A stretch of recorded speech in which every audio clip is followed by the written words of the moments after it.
থাকে, তবে তার সাথে মোকাবেলা করার মতো শক্তি আল্লাহ তাআলা বেড়ালকে দিয়েছেন।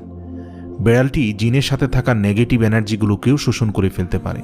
শুধু তাই নয়, বেড়ালের শরীরে আল্লাহ এমন একটি ব্যাকটেরিয়া দিয়েছেন যা কিনা আমাদের আশেপাশে থাকা সব ধরনের নেগেটিভ এনার্জিকে শোষণ করে নেয়।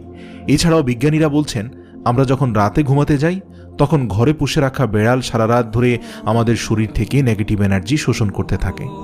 আল্লাহ রাব্বুল আলামিন বেড়ালের মাঝে কিছু বৈশিষ্ট্য দিয়েছেন, যার কারণে এমন সুন্দর একটি মাখলুক আমাদের রোজকার জীবনের অংশ হয়ে উঠেছে। রাসূল সাল্লাল্লাহু আলাইহি সাল্লাম বেড়াল পছন্দ করতেন এবং বেড়াল পালন করার কারণে তিনি তার এক প্রিয় সাহাবীর ছদ্মনাম দিয়েছেন আবু হুরায়রা, যার শাব্দিক অর্থ দাঁড়ায় বেড়ালের পিতা।